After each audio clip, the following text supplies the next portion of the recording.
Muy buenos días, un saludo especial en nombre de la doctora Gloria Estela López Jaramillo, presidente del Consejo Superior de la Judicatura, de los demás magistrados que integran la corporación. De igual forma, un saludo especial en nombre de la doctora Marilucero Novoa Moreno, directora de la Escuela Judicial Rodrigo Lara Bonilla.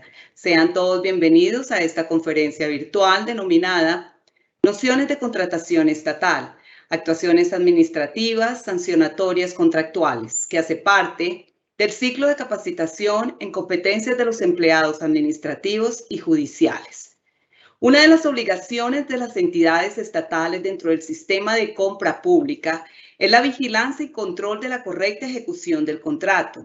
En el ejercicio de esta vigilancia y de las ventajas que tiene la estructura contractual como parte contratante, las entidades pueden, respetando el derecho de defensa y el debido proceso, a través del ejercicio de una actuación administrativa especial, declarar la ocurrencia del incumplimiento en la ejecución del contrato y aplicar las consecuencias previamente pactadas. Así, la entidad tiene competencia para declarar incumplimiento, cuantificar los perjuicios derivados del incumplimiento, imponer multas u otras sanciones pactadas en el contrato, hacer efectiva la cláusula penal y afectar la garantía única de cumplimiento. La conferencia de hoy, continuando con este ciclo de capacitación, tiene como propósito desarrollar el tema de las actuaciones administrativas frente a las sanciones en los contratos estatales como herramientas que buscan la prevención, eficacia y eficiencia de la administración. Esto para mitigar los riesgos de un posible incumplimiento contractual, apremiando al contratista al cumplimiento de sus obligaciones, so pena de ser multado o sancionado, así como el alcance de esa potestad de la administración, la forma en que se desarrolla la actuación y el resultado e instrumentos de la misma, las consecuencias de las declaraciones que son hechas en los actos administrativos, tanto para el contratista y el garante. En esta oportunidad tenemos el gusto de contar con el doctor José Camilo Guzmán Santos, abogado del Colegio Mayor de Nuestra Señora del Rosario, especialista en Derecho Administrativo, Sustantivo y Contencioso Constitucional, experto en compra y contratación pública, con experiencia en cargos de dirección, asesoría y confianza, ordenación del gasto y manejo de personal en la administración pública, consultor y asesor para el sector público y privado, docente universitario. Actualmente, el doctor Camilo se desempeña como director de la Unidad de Compras Públicas de la Dirección Ejecutiva de Administración Judicial. Doctor José Camilo Guzmán, es un gusto tenerlo de nuevo con nosotros. Bienvenido, tiene el uso de la palabra. Mónica, muchas gracias. En primer lugar, pues un saludo muy especial a la doctora Marilucero Novoa, directora de la Escuela Judicial Rodrigo Lara Bonilla, y por supuesto a la doctora Gloria Estela López Jaramillo, presidenta del Consejo Superior de la Judicatura, a los demás magistrados del Consejo, y a todas las personas que nos acompañan en nuestra sesión del día de hoy, que espero nos estén acompañando en esta segunda temporada, en este tercer capítulo, que es hoy más emocionante que los capítulos anteriores, y en el que, como usted lo manifestaba, vamos a abordar un tema que, entre otras cosas, está hoy en boca de muchos por razones de un procedimiento sancionatorio contractual administrativo que ronda hoy los medios de comunicación con unas connotaciones bastante importantes y que pues, nos permite de alguna manera entrar a revisar este tipo de circunstancias. Para los efectos de esto, como lo hemos venido haciendo, hay una presentación de apoyo que me permito compartir a partir de este momento y que nos servirá para ir acompañando nuestra presentación. Vamos a empezar nuestra intervención de hoy ubicándonos en lo que hemos venido hablando a lo largo de estas dos sesiones anteriores, en esta segunda parte de las nociones contractuales. Nosotros en nuestra primera sesión hicimos todo el ejercicio de verificar cómo se celebra el contrato, se formaliza el contrato, se legaliza el contrato y se pone en ejecución el contrato. Y en nuestra segunda sesión hablamos de las potestades excepcionales como una de esas competencias estatales que la ley le otorga al Estado cuando estamos frente a un contrato estatal. Les he venido mencionando que, contrario a lo que ocurre en los contratos entre particulares, en los contratos estatales existe una ventaja para el Estado. ¿Por qué? Bueno, pues porque es el Estado, porque lo que persigue el contrato es el bien común, es el desarrollo de los objetivos esenciales del Estado, es el cumplimiento de las funciones institucionales y se manejan los recursos públicos, se invierten en ellos y la utilidad que se obtiene, si alguien lo quiere ver así, pues por supuesto es el mejoramiento de las condiciones y las calidades de todos aquellos que recibimos del Estado sus servicios. En este punto, pues digamos que la legislación ha generado un escenario en donde le da ventajas a la entidad estatal. Y por eso en la sesión anterior hablábamos de las potestades excepcionales y verificábamos cómo, a pesar de que el contrato es un acuerdo de voluntades, en algunas circunstancias y para algún tipo de contratos, el Estado tiene la posibilidad de aplicar de manera unilateral cierto tipo de medidas dirigidas al control y al cumplimiento del contrato, y entonces hablamos de la interpretación unilateral, de la modificación unilateral, de la terminación unilateral del contrato, de la declaratoria de la caducidad, y esa es una potestad que está ligada a lo que vamos a ver el día de hoy y a otro tipo de facultades. Y también mencionamos, como una breve bocas a la sesión del día de hoy, que la ley también le generó a las entidades estatales la potestad o la facultad o la capacidad de generar lo que la declaración de incumplimientos, la imposición de multas, la efectividad de la cláusula penal pecuniaria y de otro tipo de sanciones dentro del contrato y de las cosas que se pueden ir generando a lo largo a lo largo de la ejecución del contrato. Ese debido proceso sancionatorio contractual es otra de las competencias estatales y empecemos por decir que ha generado durante mucho tiempo, incluso antes de la definición legal que hoy tenemos sobre el particular, pronunciamientos jurisprudenciales sobre la capacidad y alcance que tienen las entidades estatales, si deben acudir o no al juez del contrato y etcétera, cosas que iremos revisando. Y dentro de estas mismas competencias estatales, en nuestra próxima sesión hablaremos ya de la finalización del contrato y de una de esas competencias estatales que también está definida en la ley, que tiene que ver con la liquidación unilateral.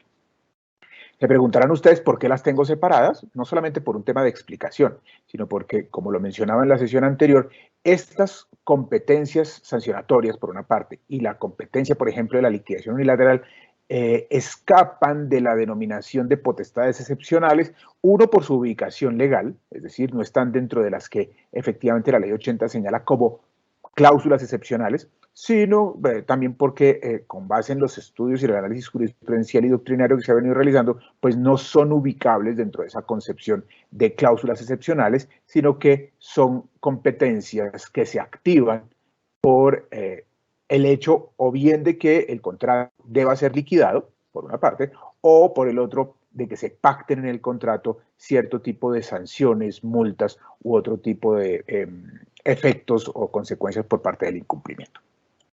Dicho lo anterior, entonces volvemos nuevamente a decir, ¿y esto por qué? Pues no solamente porque está el Estado, sino porque acuérdense que es derecho y deber de la entidad estatal tanto exigir la ejecución idónea y oportuna del objeto contratado, exigir la calidad de los bienes, adelantar revisiones periódicas, es decir, recuerden que la entidad estatal siempre tiene que estar pendiente de la vigilancia sobre la ejecución del contrato y de otra parte las entidades, los contratistas, pues con su función de ser colaboradores para el cumplimiento de los fines de la entidad estatal, pues también están obligados a cumplir con lo que está pactado en la forma, como está pactado en los tiempos, como está pactado, y a partir de ahí, por supuesto, esa conjugación de derechos y deberes, tanto de entidad estatal como de contratista, lo que genera es el escenario en el cual se desarrollan este tipo de competencias y de facultades. Esta función de seguimiento contractual, ¿cómo la hacemos? Y entonces, excúsenme que yo aquí me regrese un poquito a algo que vimos en nuestra primera jornada de nociones de contratación estatal y tiene que ver con el tema de la supervisión y la interventoría. ¿Por qué me regreso aquí? Porque es que es fundamental para efectos de la actuación administrativa contractual la función que ejerce interventor o supervisor. Entonces ahí simplemente para recordar, para remojar la memoria en relación con ese tema, recordemos que la vigilancia, el cumplimiento de la dirección general y la responsabilidad de ejercer el control y vigilancia del contrato se hace a través o de un supervisor o de un interventor.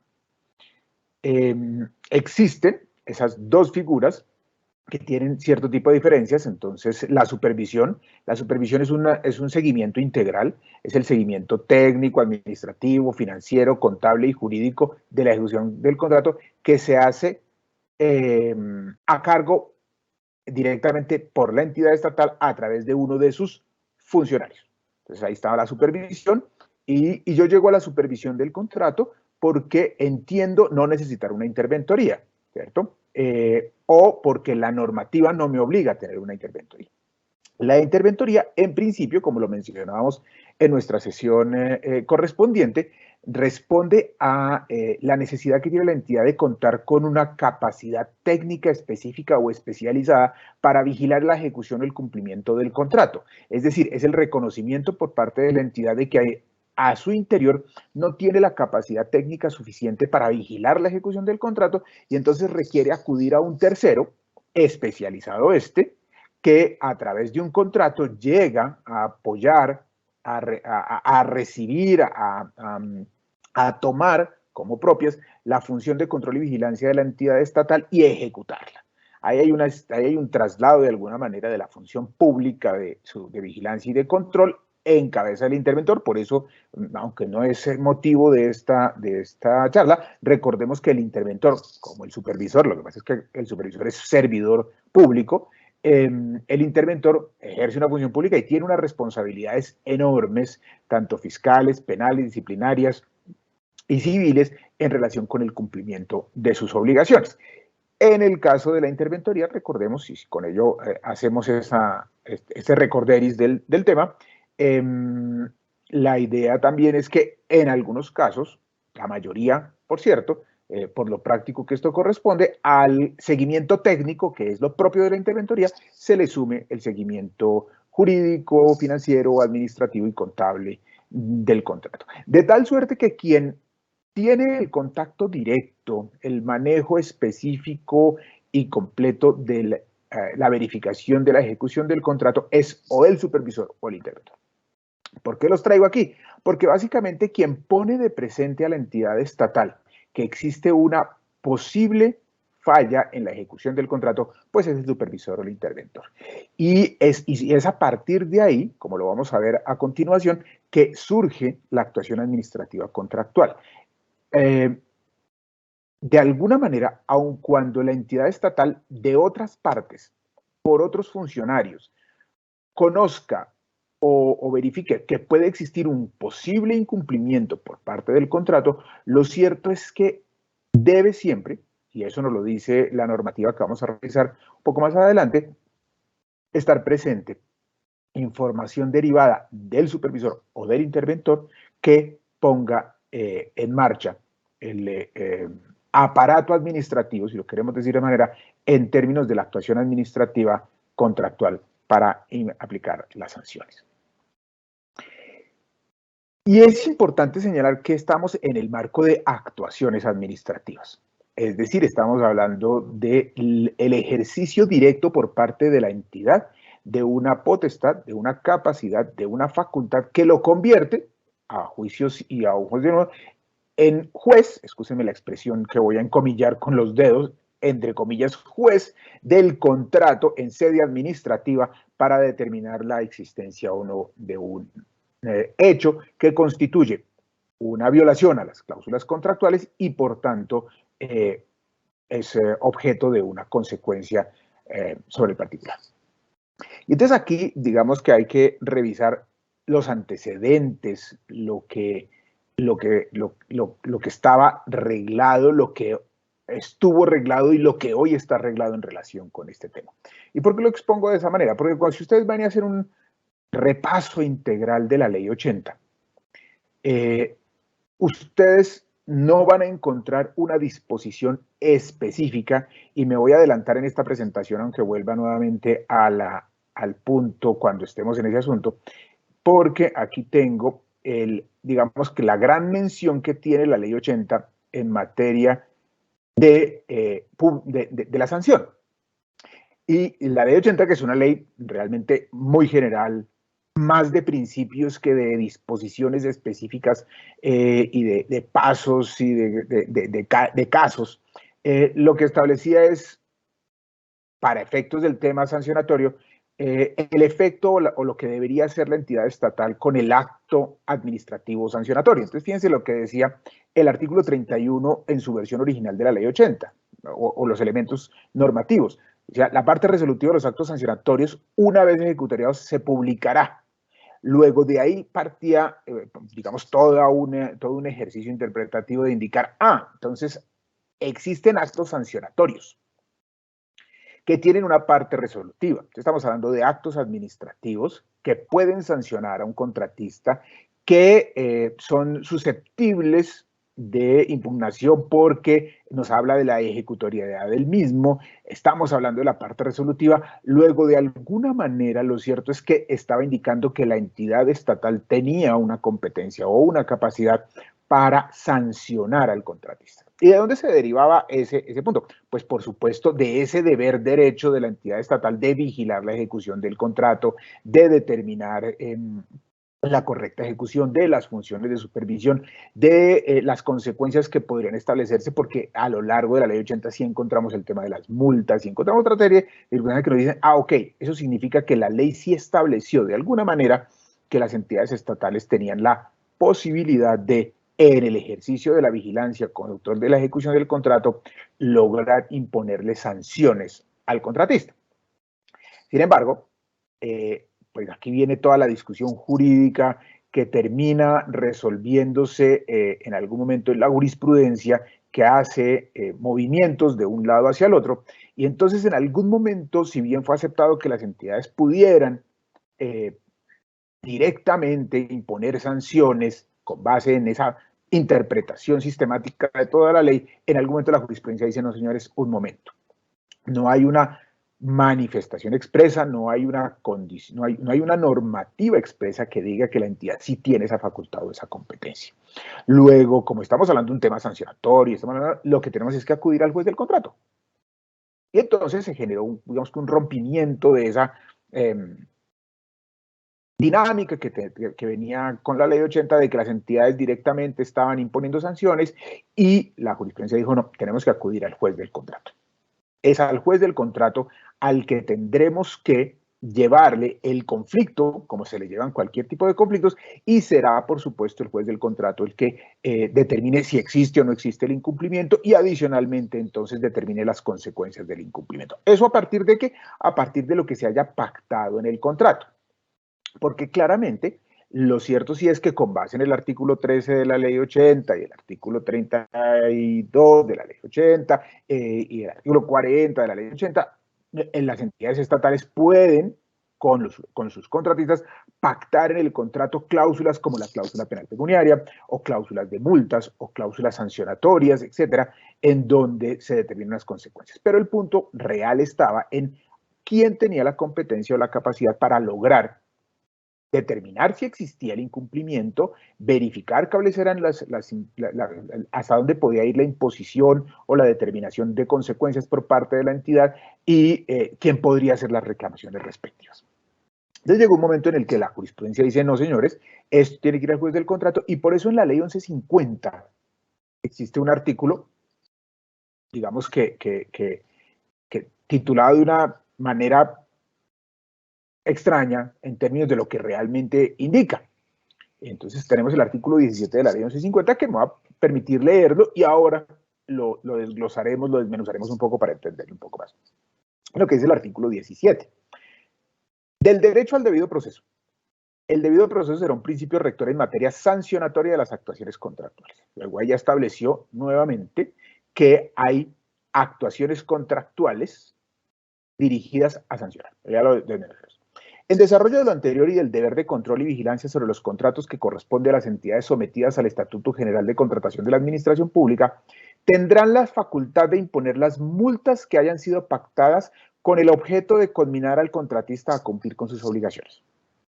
Esta decisión deberá estar precedida de audiencia del afectado, que deberá tener un procedimiento mínimo que garantice el derecho al debido proceso del contratista y procede solo mientras se halle pendiente la ejecución de las obligaciones a cargo del contratista. Asimismo podrán declarar el incumplimiento con el propósito de hacer efectiva la cláusula penal pecuniaria incluida en el contrato. Parágrafo. La cláusula penal y las multas así impuestas se harán efectivas directamente por las entidades estatales, pudiendo acudir para el efecto, entre otros, a los mecanismos de compensación de las sumas adeudadas al contratista, cobro de la garantía o a cualquier otro medio para obtener el pago, incluyendo el de la jurisdicción coactiva. Y este artículo, el 17, trae un parágrafo transitorio.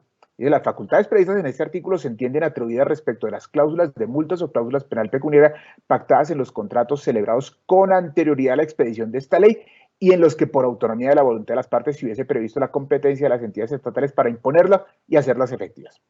Fíjense que, y me detengo en ese parágrafo transitorio, al momento de expedir la ley 1150, el legislador decidió de una vez, retrospectivamente, si uno lo quiere llamar de esa manera, traer aquellas cláusulas pactadas en los contratos y ampararlas bajo esta definición de competencia y este mecanismo legalmente establecido para que la entidad lograra realizar todo tipo de actividades a través de la actuación administrativa contractual. Pero entonces, finalmente, ¿qué nos dice este artículo? Entonces, porque aquí hay unos temas muy importantes que me parece que tenemos que irlos revisando uno a uno. Lo primero es que este es un artículo que genera una facultad, una función o una competencia para la entidad estatal. Entonces, la primera pregunta es, ¿eso significa que la entidad puede o la entidad debe? Y ahí hay toda una discusión importante. Yo, por lo menos, personalmente considero que cuando una norma le da una facultad a una entidad estatal o a un servidor público, no le está diciendo que puede usarla, sino que cuando se den los supuestos de hecho involucrados, debe usarla. Es decir, si encuentra la entidad estatal que hay un hecho constitutivo conforme lo pactado en el contrato para imponer una multa, no es que quiera imponerla o no es que pueda imponerla, es que debe imponerla. Lo cierto es que para hacerlo, por supuesto, deberá cumplir con todos los presupuestos que estén involucrados dentro del procedimiento y dentro de la norma que está señalada. Entonces, fíjense que este artículo 17 nos dice, las entidades estatales pueden imponer multas conminatorias. Le dio una categoría especial a las multas. Esto nos permite decir dos cosas. Que hay multas que pueden no ser conminatorias, sino sancionatorias. Pero en últimas, y eso también lo ha venido decantando la jurisprudencia, las multas conminatorias tienen el efecto de buscar que el contratista cumpla con sus obligaciones que viene incumpliendo, pero además, por supuesto, la multa es un golpe a su pretensión económica que termina siendo una sanción. Luego, de alguna manera, la connotación de multa, la multa per se es una sanción. ¿Una sanción a qué? Y entonces aquí viene otra discusión súper interesante que está lamentablemente sustentada en la forma como el legislador escribe sus cosas. Y es la multa, es cuando el contratista está en mora.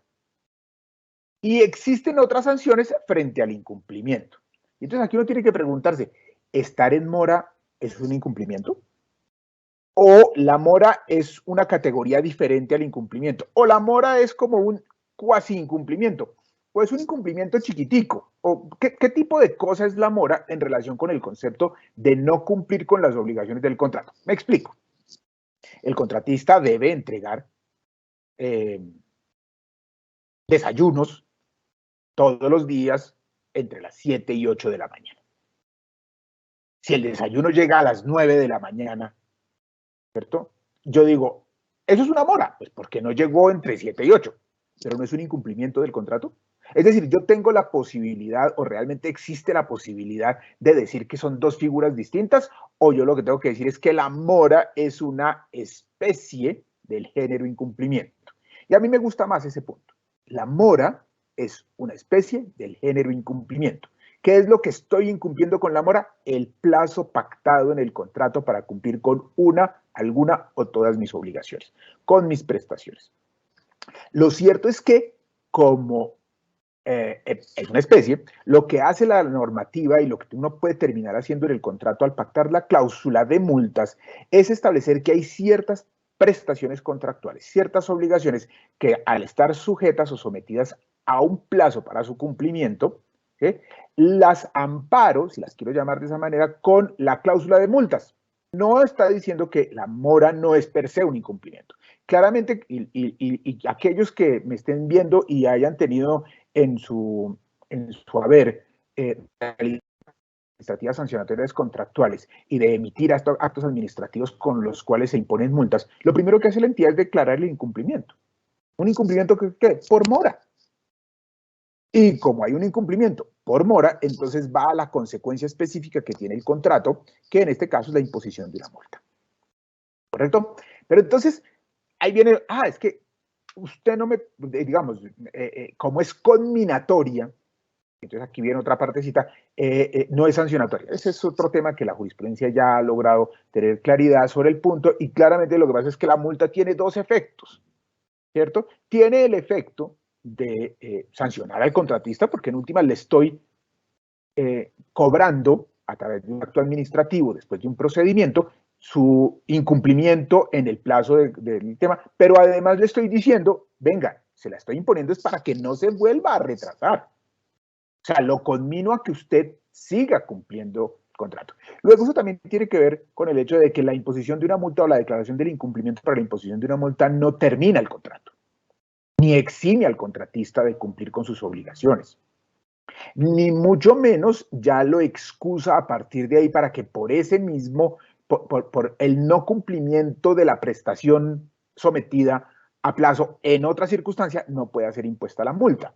Me vuelvo a explicar con el ejemplo de los desayunos. Yo tengo una mora en el desayuno del lunes y por la mora en el desayuno del lunes me impusieron una multa, y luego vuelvo a tener una mora en el desayuno del jueves. Nadie puede venir a decir a mí que como ya me sancionaron por la mora del lunes, entonces no me pueden sancionar por la mora del jueves. Y eso tiene que ver con una frasecita que trae el mismo artículo 17, que también ha generado todo tipo de interpretaciones. Y es que esa multa solo se puede imponer mientras se halle pendiente la ejecución de las obligaciones a cargo del contratista. Y entonces aquí, que somos un país en el que las interpretaciones jurídicas están a la orden del día, y entonces hacemos un montón de lucubraciones dirigidas a acomodar el término a lo que nos conviene. Hemos visto, por ejemplo, que el contratista está demorado en entregar, citamos a la actuación administrativa, y entonces durante la actuación administrativa se puso al día. Y como se puso al día, entonces ya no le puede imponer la multa, porque la multa es conminatoria, es decir, es para que cumpla, pero ya cumplí. Y como la normita dice, solo mientras se halle pendiente la ejecución de las obligaciones de cargo del contratista. Pues en realidad la jurisprudencia ha venido interpretando ese tema, y lo que ha dicho es que esa es una mala lectura del tema, es una lectura incorrecta, y es una lectura que, por cierto, lo que hace es como premiar al contratista avivato, al que se demora, pero incumple, y entonces no pasa nada, y hace que la administración se desgaste y que no pasa nada. A ver, si yo tengo que entregar el desayuno a las 8 de la mañana y lo entrego al día siguiente, ¿puedo decir que cumplí? ¿Que me puse al día? Pues en realidad no. En realidad hubo una mora, y es una mora que no, si queremos utilizar el término, no lo voy a subsanar por el hecho de que 2, 3 o 4 o 5 días después no entregué uno, sino los dos desayunos. Entonces no entregué el lunes y el jueves entregó 2 desayunos, y entonces ya no incumplí, ya dejé de estar en mora en relación con el desayuno del lunes. Yo creo que hay que interpretarlo muy bien. Y finalmente, lo que ha dicho la jurisprudencia sobre esa frase de que solo mientras se haya pendiente es que las multas no pueden imponerse cuando ya ha vencido el plazo de la ejecución del contrato. Distinto a otro tipo de declaratorias de incumplimiento que nos pueden llevar a la imposición o a hacer efectiva la cláusula penal pecuniaria, que es lo otro que puede hacer la entidad. Entonces, recapitulemos algo de lo que nos dice este artículo 17. Multas conminatorias.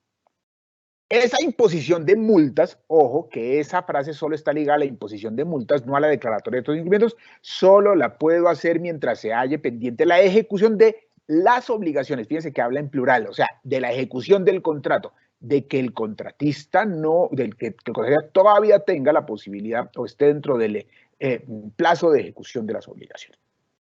Eso quiere decir que si el señor se demoró en cumplirme el contrato y se venció el plazo de la ejecución del contrato, ya no procede la imposición de una multa. lo que no significa que no proceda la imposición de otro tipo de sanciones que yo haya pactado en el contrato. Por eso, la entidad puede declarar el incumplimiento para hacer efectiva la cláusula penal pecuniaria incluida en el contrato, lo cual también indica que una de las cláusulas que pueden pactarse del contrato es de la cláusula penal pecuniaria. Origen en el Código Civil, la pena que se impone por el retardo o por el incumplimiento contractual y tiene unas connotaciones. Y como nosotros podemos recoger en los contratos estatales las cláusulas o las normas previstas en el régimen civil y en el régimen comercial, pues es absolutamente pactable tanto la cláusula de multas como la cláusula penal pecuniaria como otro tipo de sanciones. Por ejemplo, fíjense que en los acuerdos marco de precios que firma Colombia Compra Eficiente con los distintos proveedores, que son contratos, se impone la sanción de la exclusión del catálogo. O sea, no es ni una multa, ni una cláusula penal pecuniaria, que es la estimación anticipada del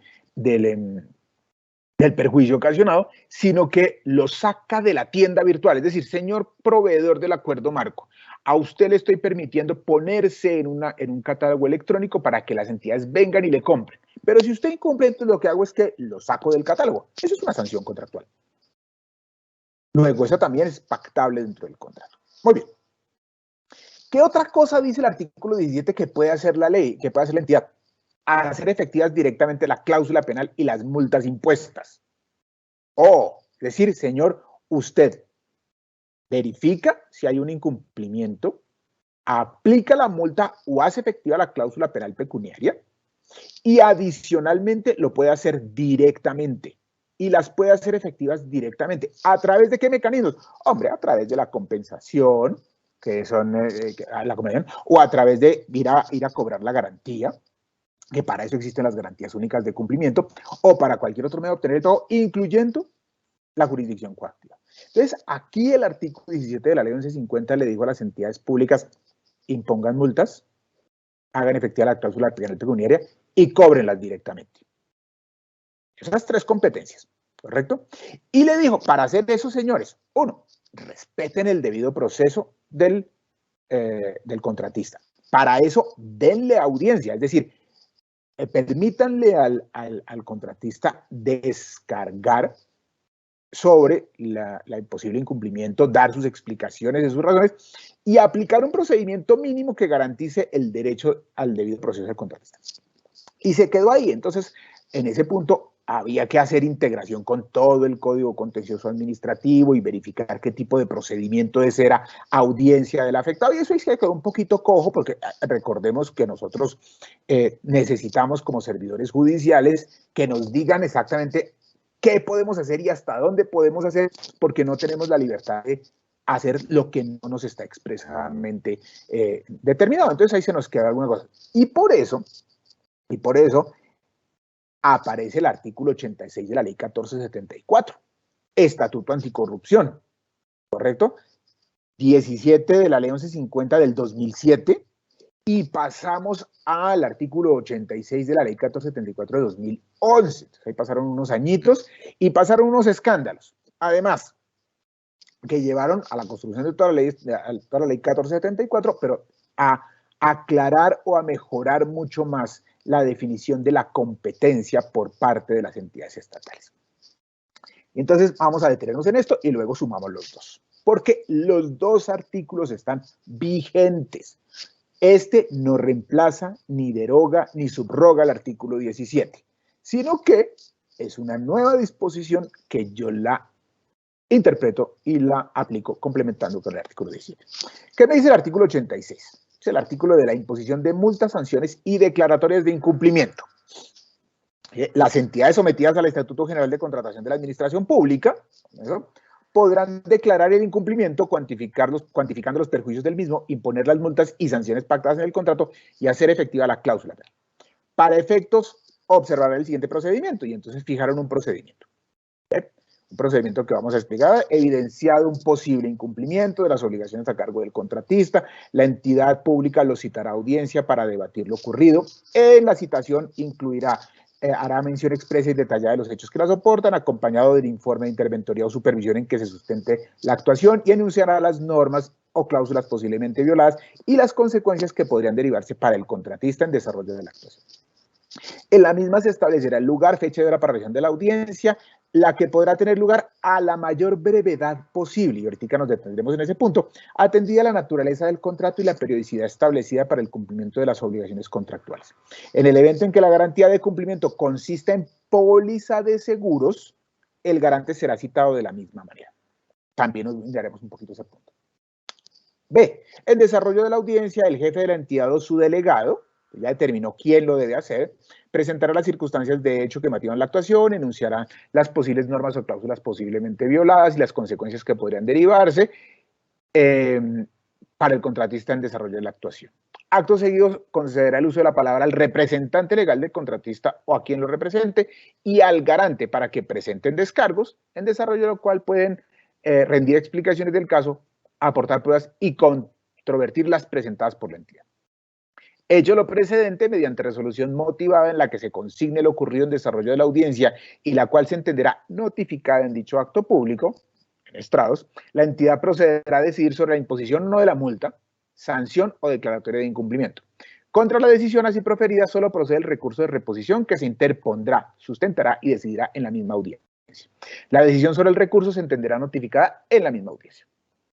Y luego trae unas reglas especiales. En cualquier momento del desarrollo de la audiencia, el jefe de la entidad o su delegado podrá suspender la audiencia cuando de oficio o a petición de parte resulte en su criterio necesario para llegar o practicar pruebas que estime conducentes y pertinentes, o cuando por cualquier otra razón debidamente sustentada, ello resulte necesario para el correcto desarrollo de la actuación administrativa. En todo caso, al adoptar la decisión se señalará fecha y hora para reanudar la audiencia. Y luego nos dice, la entidad podrá dar por terminado el procedimiento en cualquier momento, si por algún medio tiene conocimiento de la cesación de situación de incumplimiento. Ok. ¿Qué nos dice entonces el artículo 86? Y veamos entonces cómo desagregamos o desmenuzamos este artículo. Porque como ustedes pueden darse cuenta, es más completo, más específico y más detallado que el artículo 17. Porque mientras el artículo 17 decía, habrá un procedimiento, este nos fija el procedimiento. Abierto, genérico, todavía sujeto a que la entidad defina un montón de cosas, pero ya tenemos un procedimiento. Lo primero que tenemos que decir es que es un procedimiento oral, en audiencia, una única audiencia. Eso es importante. Pero entonces aquí lo primero que hay que mirar es qué facultades le entregó el artículo 86 a las entidades estatales. Mientras que el artículo 17 le dio dos específicas, y ahora miramos la tercera, es imponer multas combinatorias y declarar el incumplimiento para la cláusula penal pecuniaria, ¿correcto? El artículo 86 dice, ve, puede declarar el incumplimiento del contrato cuantificando los perjuicios del mismo. Es decir, aquí le dio un mayor alcance, porque con el artículo 17 se generó esa discusión. Yo declaro el incumplimiento, pero ¿y los perjuicios quién los va a tasar? Y entonces ahí vino la discusión de, usted declara el incumplimiento, pero los perjuicios los tasa el juez. Y entonces digamos que esa facultad de competencia empieza a perder fuerza. Del otro lado está el argumento de que darle semejante poder a una entidad estatal puede ser extremadamente riesgoso porque volvemos a la entidad estatal juez y parte en la medida en que es finalmente la entidad contratante. Pero pues ya sabemos que eso es parte de lo que ocurre cuando estamos en los contratos estatales. Entonces declara el incumplimiento cuantificando los perjuicios. Puede imponer las multas y aquí ya no le pusieron apellido a las multas. En este artículo las multas no son conminatorias, las multas son multas.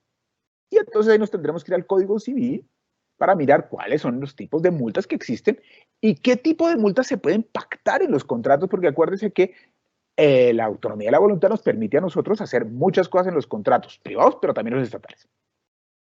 Imponer sanciones pactadas en el contrato. Luego aquí el artículo también nos dice es que pueden haber otro tipo de sanciones contractuales y entonces la entidad las puede y hacer efectiva la cláusula penal. Cláusula penal entendida como esa estimación anticipada de los perjuicios que pueda ocasionar el incumplimiento total o parcial de algunas de las obligaciones del contrato por parte del contratista. Ok, entonces aquí amplió el abanico de cosas que puede hacer la entidad. Fijó el procedimiento. Entonces aquí sí nos dijo el procedimiento específico. Lo primero que debe ocurrir para iniciar la actuación administrativa es que debe haber una citación. Citación que debe enviar la entidad contratante al contratista. Y cuando la garantía de cumplimiento es una garantía que se deriva de un contrato de seguros, entonces hay que también citar de la misma manera al garante. Esto significa, entre otras cosas, como para pegarnos un poquito de las noticias que hemos oído, que cuando se trata de garantías distintas a las pólizas de seguro, es decir, cuando estamos hablando de garantías bancarias o garantías fiduciarias, ¿cierto? Pues no tengo que citar a esos dos garantes. Pues si en el contrato hay una garantía bancaria, pues no cito al garante. Simplemente cito al contratista. Y eso tiene que ver con el hecho de que las garantías bancarias y fiduciarias son a primer requerimiento y las pólizas no, porque en las garantías derivadas del contrato de seguro, la compañía aseguradora tiene la posibilidad de impugnar, de discutir. En las garantías bancarias y las garantías fiduciarias no. Simplemente con el acto administrativo que determina la imposición de la multa o la sanción, voy al banco o voy a la entidad fiduciaria y ellos no pueden discutir el fondo de la sanción. Pero eso es tema de otro ejercicio. Entonces, dicho esto, entonces cito.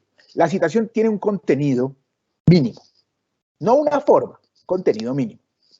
¿Cuáles son los hechos en que se sustenta el presunto incumplimiento? En ese momento estamos en presunto incumplimiento, ¿correcto? Y las posibles normas legales y contractuales que ese posible incumplimiento está vulnerando. Las consecuencias que se derivan o que se generan por ese posible incumplimiento, ¿correcto? Y la determinación de el cuándo y el dónde se va a realizar esa audiencia. Todo eso debe estar contenido ahí. Y entonces aquí hay cosas que hay que tener en cuenta.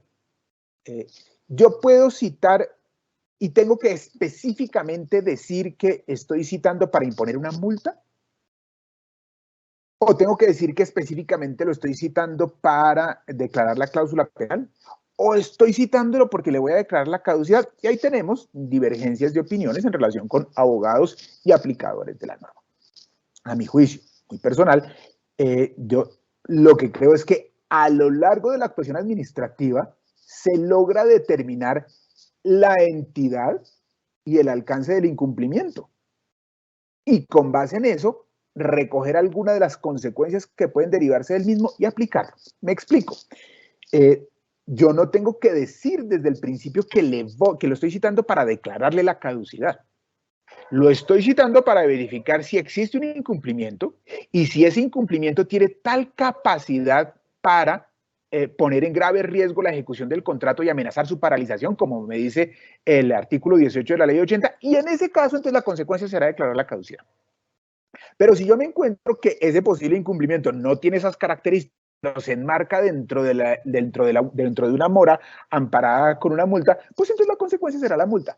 Es decir, yo lo que tengo es que enunciar dentro de la citación los hechos efectivamente que han ocurrido, que han sido informados por el supervisor o que vienen o están amparados en un informe del supervisor, porque la norma sí me dice que la citación debe acompañar al informe de supervisión. En todo caso, debe haber un informe de supervisión o un informe de interventoría que soporte o sustente el informe, la citación. Y será a lo largo de la actuación administrativa en donde yo logre finalmente determinar cuál fue el tipo de incumplimiento, si es que lo hubo, si ese incumplimiento tiene algún tipo de explicación que exima de responsabilidad al contratante, y si no lo tiene, cuál es la consecuencia que se va a generar dependiendo de lo que haya ocurrido o de lo que esté pactado en el contrato. Luego esas tesis a veces de que es que yo no le puedo cambiar la calificación del incumplimiento y entonces no puedo pasar de la multa a la cláusula penal pecuniaria, o que si yo dije que era una multa pero no dije que era una caducidad. Lo que tenemos que hacer es hacer una muy buena citación completa en donde quede evidenciado qué es el hecho generador de la citación y cuáles podrían ser todas las consecuencias que se deriven de lo que se logre definir y probar dentro de la actuación administrativa. Es que para eso es la actuación administrativa. Luego yo he visto, por ejemplo, argumentos en audiencias. Es que usted no me tasó de una vez en la citación por cuántos son mis perjuicios. Es que no tengo que hacerlo, porque yo no puedo en la citación sacar la conclusión de lo que va a ocurrir al final, no antes. Lo cierto sí es que puedo evidenciar y enunciar que una de las posibles consecuencias si yo declaro el incumplimiento es que voy a tasar el perjuicio, porque efectivamente ese incumplimiento ha generado que llevan algunos niños sin recibir el desayuno, que las entidades estatales se han quedado sin el servicio de conectividad durante tantos días, que bueno, una serie de cosas. Entonces, eso es lo que tengo que trabajar y traer ahí, ¿correcto? Esa misma citación se la tengo que hacer entonces al garante, solo si la garantía de cumplimiento es derivada de un contrato de seguros, es una póliza. Muy bien. Aquí todavía no tengo actuación administrativa, ojo. La actuación administrativa inicia el día en el que fue citada y el jefe de la entidad entonces hace la instalación de la audiencia como tal y a partir de ahí entonces tengo todo el entramado correspondiente, ¿cierto? Y a partir de ahí entonces tengo un ejercicio de, primero de explicación en qué estamos, de verificación de haber hecho la citación y de volver a mostrar todo lo que hay, y luego pasamos a el debate que se va a generar dentro de la actuación administrativa. ¿Qué debate es este? Hombre, pues que el contratista explique sus razones, presente sus descargos, traiga las pruebas, pida otras, ¿correcto? Y el garante, si está citado, también lo realice. Este es un ejercicio de confrontación de la tesis de la entidad estatal soportada en el informe de supervisión e interventoría en relación con lo que le diga el contratista y lo que le pueda decir el garante. Y al director de la entidad o su delegado, es decir, al ordenador del gasto o su delegado, le corresponde el análisis integral de toda la circunstancia y de toda la situación para que una vez oídos, recibidas las pruebas que se están aportando y, ojo, habiendo decretado o no las pruebas que se hayan solicitado, y para ello entonces la norma trae los conceptos de conducencia y pertinencia, ¿cierto? Entonces al director de la audiencia le toca revisar si lo que le está pidiendo que practique el contratista conduce o no conduce a verificar que si hay o no hay incumplimiento y si hay o no hay responsabilidad y si cuál sería el perjuicio o no sería el perjuicio. Entonces ahí vendrán pues todas las actividades para llegar a tasarlo en caso de que eso corresponda, o si por ejemplo lo que se está llegando es a que vamos a declarar el incumplimiento, a hacer efectiva la cláusula penal, si procede o no procede, conforme ha venido también discutiendo la jurisprudencia, el principio de proporcionalidad respecto de lo sí ejecutado frente a la estimación anticipada del perjuicio que se hizo en la cláusula penal, etc. Ese tipo de cosas. Y toma una decisión, todo dentro de la misma audiencia. Y ojo, yo siempre lo repito, no el mismo día, no necesariamente es el mismo día, pero sí la misma audiencia. Por eso es que la norma dice, podrá suspender y reiniciar con posterioridad, y en la decisión en que suspende dice cuándo se vuelve a reiniciar, porque todo tiene que darse en el marco de la actuación de la audiencia para esa actuación administrativa. La decisión se toma a través de un acto administrativo debidamente motivado, que se entiende notificado en el curso de la audiencia, y en el mismo curso de la audiencia el contratista y su garante, o su garante, dependiendo, podrán interponer el recurso de reposición que debe ser interpuesto en la audiencia, sustentado en la audiencia y decidido en la audiencia. Luego, todo es un paquete incluido. ¿Cuánto se demora este procedimiento? Pues eso tiene que ver con la gravedad del asunto, la importancia del asunto y el afán de la entidad estatal, ¿cierto? Entonces ahí tiene que haber una ponderación muy importante de la entidad de no recibir el informe hoy, citar para mañana y decidir el mismo día. Eso pues, va a depender de lo importante, de lo complicado. Hay que hacer un análisis realmente serio e importante sobre el tipo de pruebas que nos están pidiendo, etc. Muy bien. Fíjense entonces que si sumamos los dos, tenemos el procedimiento donde respetamos el derecho y el debido proceso, en donde tenemos las competencias y las facultades de las entidades, y en resumen, entonces lo que una entidad estatal puede es, a través de un procedimiento oral señalado en la ley, previamente definido, complementado en lo que no esté ahí con las normas del Código de Procedimiento Administrativo, pero en lo que no esté, porque yo no puedo aplicar a este procedimiento especial el procedimiento sancionatorio ordinario del Código de Procedimiento Administrativo y Contencioso Administrativo por expresa disposición del mismo Código. Entonces yo tengo un procedimiento especial, donde debería relativamente tenerlo arreglado en principio, o por lo menos enunciado en mi manual de contratación de cómo debería funcionar, pero en todo caso existe aquí esta normativa. Y cito, oigo, pruebo, analizo, debato y decido. Todo en la misma audiencia. Y luego de eso, entonces puedo, con base en el artículo 17, hacerlas efectivas directamente y utilizar para todos los efectos los mecanismos de compensación, cobro coactivo, cobro de la garantía y demás. Y aquí hay un cambio importante en relación con el 17. Acuérdense que el 17 dice que las multas solo pueden imponerse mientras se hallen pendientes las obligaciones por parte del contratista. No la obligación incumplida, sino las obligaciones en general. En cambio, aquí, dice el artículo 86, la entidad podrá, y ojo con ese verbo porque la jurisprudencia ya ha hecho mención sobre el particular, la entidad podrá dar por terminado el procedimiento en cualquier momento si por algún medio tiene conocimiento de la cesación de situación de incumplimiento. ¿Cierto? Y aquí, obviamente es la entidad la que analiza si el hecho de haber entregado el desayuno 3 días tarde cesó la situación de incumplimiento o no la cesó. Entonces, fíjense que eso es un análisis que tiene que hacer la entidad a la hora de decidir. Todo esto nos lleva, por una parte, pues, por supuesto, a generar esta posibilidad en las entidades estatales de no solo vigilar la ejecución del contrato, sino de tener una capacidad coercitiva muy grande e importante para el Estado. Pero estas competencias no están dadas para que la entidad se la pase con un hacha cortando cabezas de contratistas, sino para que sirva como un elemento dentro de todos los que tiene para verificar la ejecución del contrato. Y cerramos nuestra charla con este punto que me parece súper importante, que está derivado del tema. Y es que la norma estableció, la ley 1474 de 2011, Estatuto Anticorrupción, en el artículo 90 señaló la inhabilidad por incumplimiento reiterado.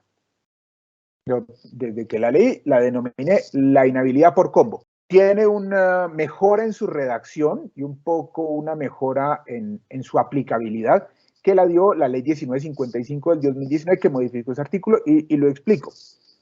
Lo fundamental que hizo la ley 1955 fue ampliar el periodo que voy a tener en cuenta para efectos de que se dé la inhabilidad.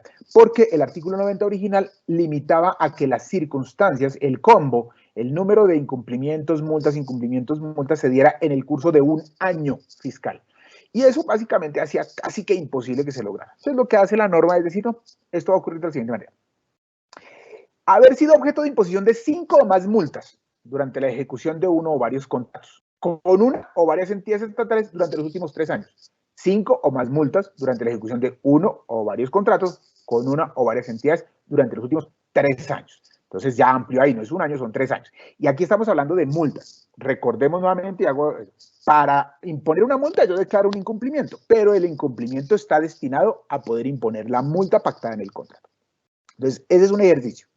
El otro ejercicio es haber sido objeto de declaratorias de incumplimiento contractual en por lo menos 2 contratos, con una o varias entidades estatales durante los últimos 3 años. Entonces, no estamos hablando del incumplimiento contractual que yo declaro para imponer la multa, sino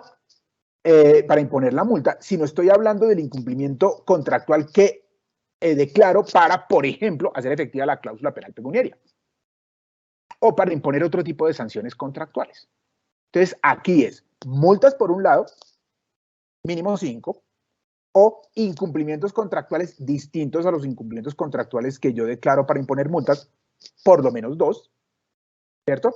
Y un tercer escenario es imposición de 2 multas y un incumplimiento durante la misma vigencia fiscal.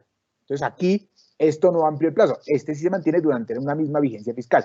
Es decir, si durante el año 2021 este contratista fue multado en 2 contratos, ¿cierto? Pero además le declararon incumplimiento en otro, es lo mismo que si durante 3 años le hubiesen impuesto 5 multas o durante 3 años hubiera recibido 2 incumplimientos contractuales distintos a las multas.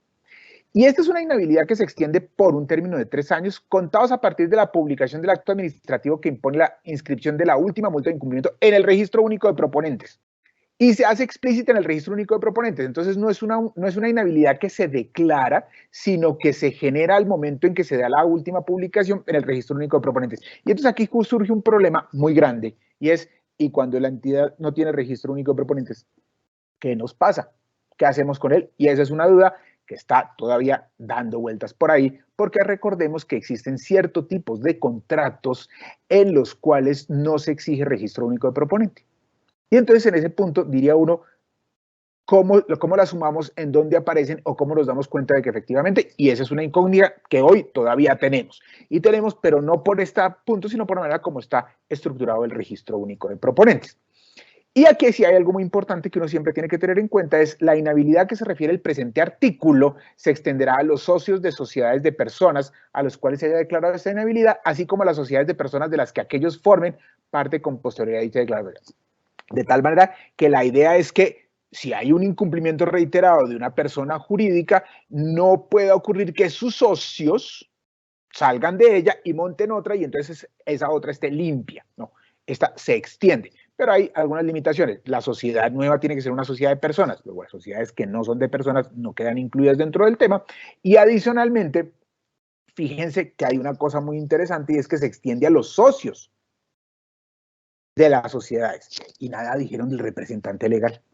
Ahí hay otro tema. Pero como las inhabilidades son taxativas y expresas, pues no podemos hacer nada por el particular.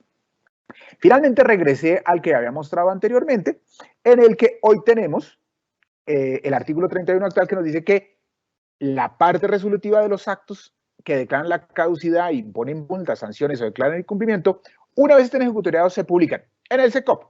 Se comunican a la Cámara de Comercio en que se encuentra inscrito el respectivo contratista y se comunican a la Procuraduría General de la Nación.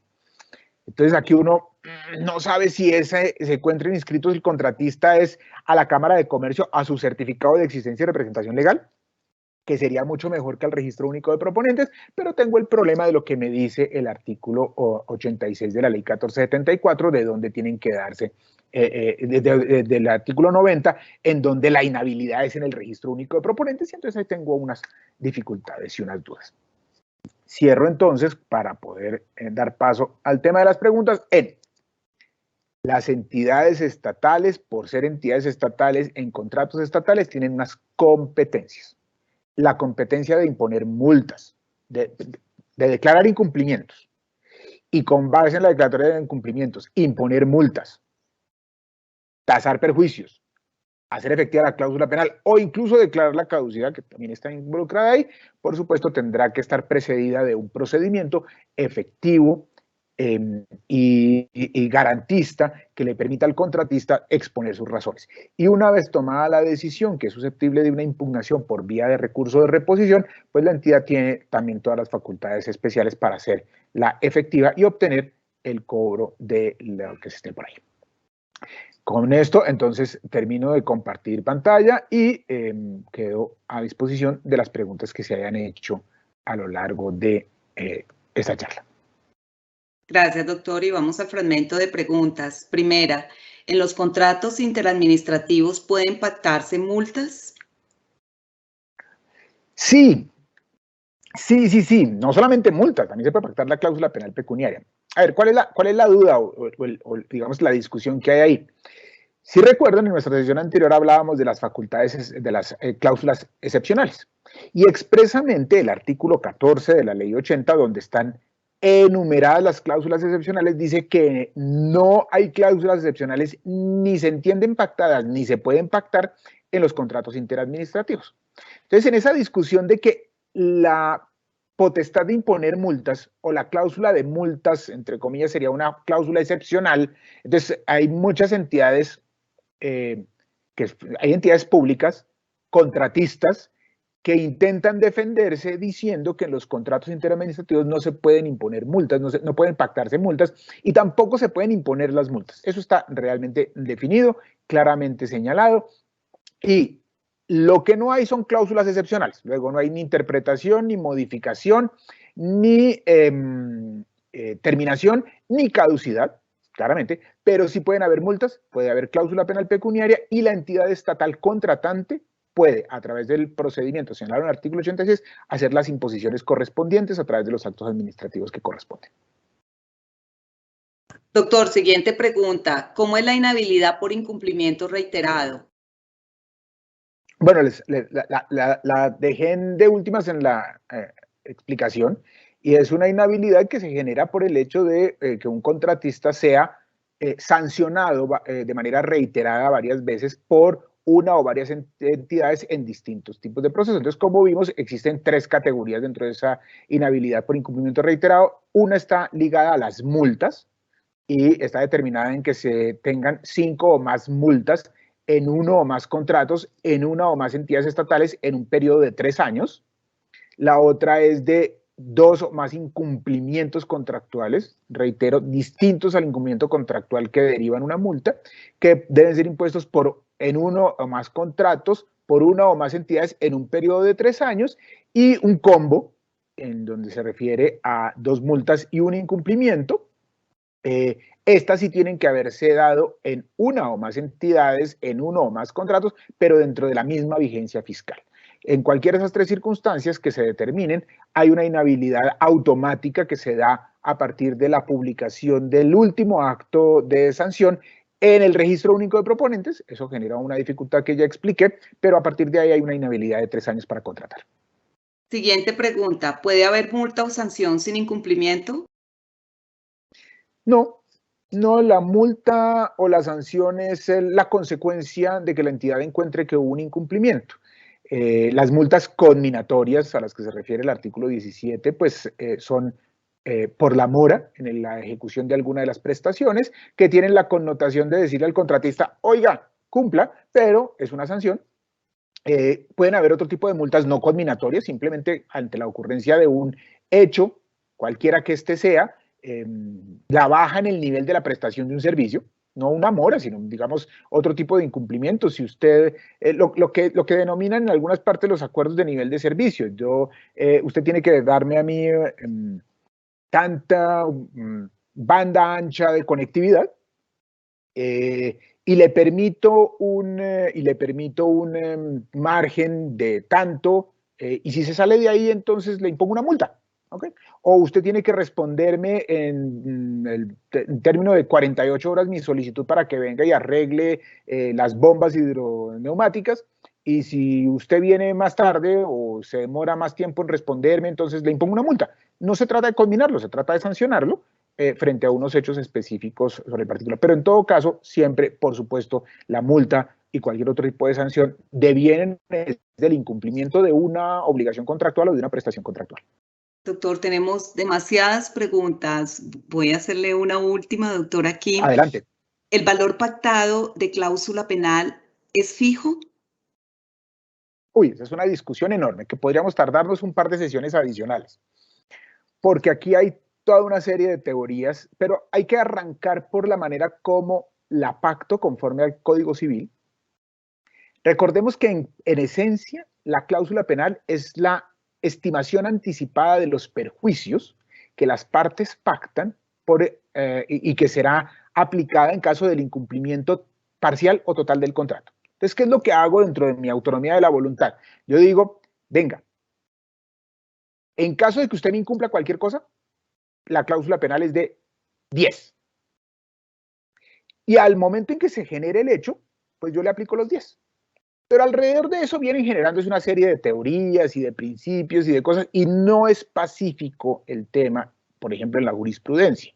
Uno encuentra sentencias del Consejo de Estado que le dicen, señor, usted lo tasó en eso, luego si hay incumplimiento, aplíquela completa. Pero también encontramos jurisprudencia que viene tanto del Consejo de Estado como de la Corte Suprema de Justicia, que nos dice, aquí hay una cosa que se llama el principio de proporcionalidad. Luego, lo que ocurre es que hay que ver qué tipo de incumplimiento fue. Fue un incumplimiento chiquitico, pues claramente usted no me puede aplicar toda la cláusula penal, porque usted no sufrió todo ese perjuicio. Y entonces aquí viene otro elemento, es cuando yo voy a aplicar la cláusula penal como tal, ¿tengo que hacer la tasación del perjuicio? ¿O como lo tengo tasado previamente? No, esto es una discusión enorme. A mi juicio, Digamos, yo soy de la tesis un poco más de extremo. Si yo establecí una cláusula penal, la cláusula penal la aplico conforme se genere el hecho constitutivo o derivado del mismo. Es decir, si hay un incumplimiento de una obligación contractual, aplico la cláusula penal.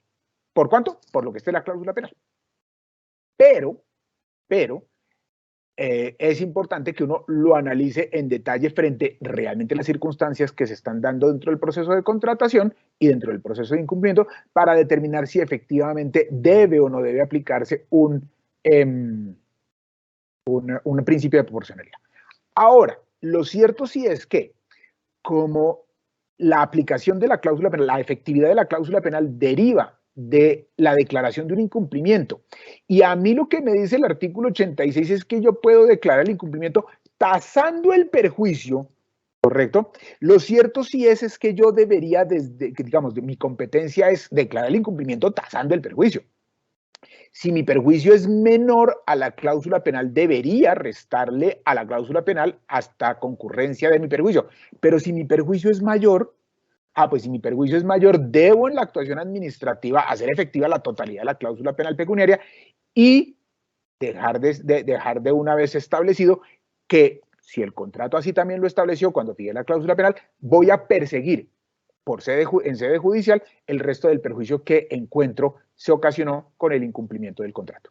Un agradecimiento especial al doctor José Camilo Guzmán, de nuevo, doctor, por acompañarnos, por darnos esta exposición tan clara y ponderada sobre la importancia de la contratación pública en Colombia. Como le decía, hay demasiadas preguntas en el chat, pero creo que hemos podido adelantar y pues para cumplir con los fines esenciales del Estado, priorizar el bienestar general sobre el particular, todo lo que nos acaba de explicar de la cláusula, resaltando el gran papel que juega la contratación pública para la inversión de los recursos públicos, su debido cuidado a través de diferentes procesos y procedimientos reglados que en distintas y seguidas situaciones se queda corto para convertir la figura del incumplimiento contractual.